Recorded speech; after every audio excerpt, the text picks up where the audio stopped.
Assalamualaikum warahmatullahi wabarakatuh. Saya Opita Septian Wardani, mahasiswa Universitas BRI Kejuruan Malang dengan NPM 210402080002. Kali ini saya akan menjelaskan tentang beberapa hal.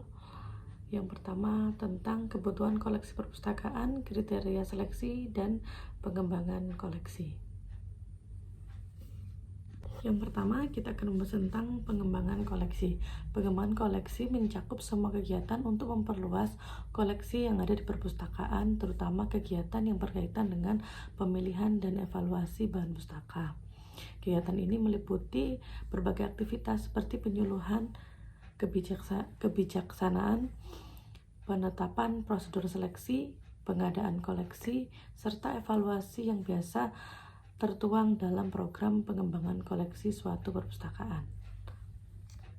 Selanjutnya, yang kedua, kita akan membahas tentang pendekatan dalam pengembangan koleksi.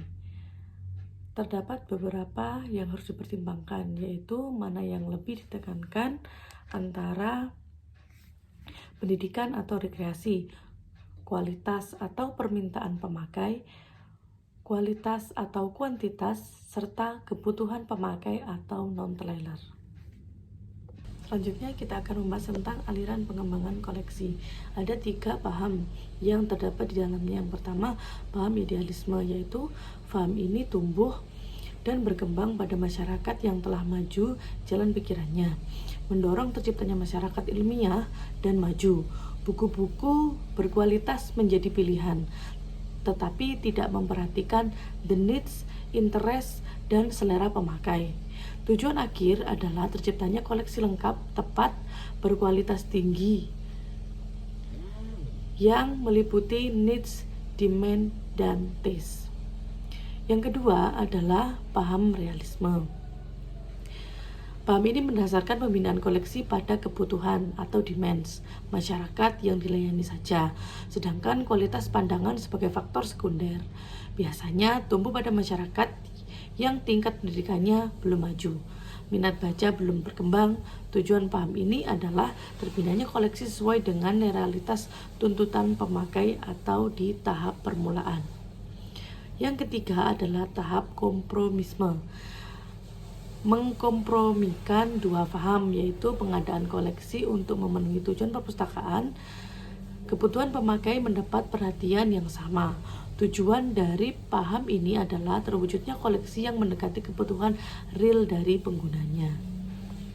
Selanjutnya adalah fungsi kebijakan pengembangan koleksi. Yang pertama, sebagai pedoman bagi selektor untuk bekerja lebih terarah.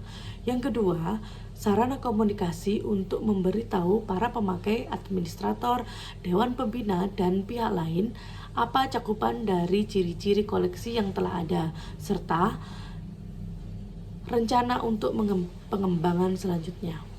Yang ketiga adalah sarana perencanaan untuk membantu proses alokasi dana. Selanjutnya kita sampai pada aspek prinsip pengembangan koleksi. Yang pertama adalah relevansi. Harus sesuai kurikulum dan berpotensi untuk pemakai. Yang kedua, kelengkapan.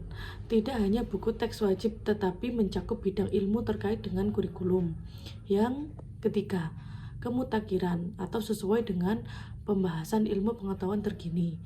Yang keempat, kerjasama atau semua unsur terkait pembinaan koleksi harus kerjasama yang baik dan harmonis. Aspek selanjutnya adalah isi kebijakan pengembangan koleksi. Yang pertama, penjelasan mengenai siapa yang bertanggung jawab atas pengelolaan perpustakaan dan siapa yang diberi wewenang untuk melakukan seleksi bahan pustaka. Yang kedua, metode pemilihan, pengaturan anggaran, komposisi masyarakat yang dilayani, informasi tentang pedoman dan kriteria seleksi, serta alat seleksi. Yang ketiga, berbagai masalah khusus harus dirinci seperti jenis bahan yang tidak dikoleksi, jumlah eksemplar setiap judul, dan lain-lain. Yang keempat, penjelasan mengenai komposisi koleksi yang akan dikembangkan berdasarkan subjek atau format bahan pustaka dan keterangan mengenai prioritas. Selanjutnya yang kelima adalah penjelasan mengenai bahan pustaka berbahasa asing. Yang keenam, jenis bahan pustaka serta definisi setiap jenisnya. Keterangan mana yang dibeli atau tidak, serta pentingnya bahan itu bagi koleksi atau pemakai. Yang ketujuh, hadiah dan cara penanganannya. Yang kedelapan, pinjam antar perpustakaan, jaringan kerjasama, dan bentuk kerjasama lain yang berpengaruh pada pengembangan koleksi.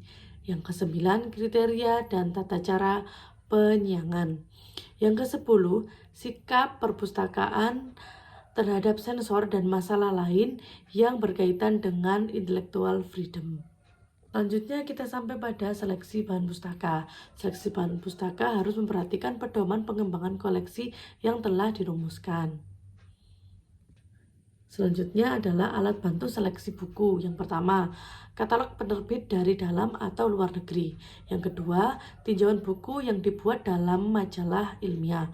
Yang ketiga, daftar buku IKP, Ikatan Penerbit Indonesia. Yang keempat, Bibliografi Nasional Indonesia. Berikutnya adalah cara pengadaan koleksi. Yang pertama, melalui pembelian. Yang kedua, hadiah atau sumbangan. Yang ketiga, tukar-menukar. Yang keempat, keanggotaan suatu organisasi. Yang kelima, pengadaan sendiri atau reproduksi, bisa fotokopi, sheet, dan sebagainya. Berikut kami tampilkan tabel untuk memperkuat penjelasan-penjelasan yang sudah kami jelaskan tadi.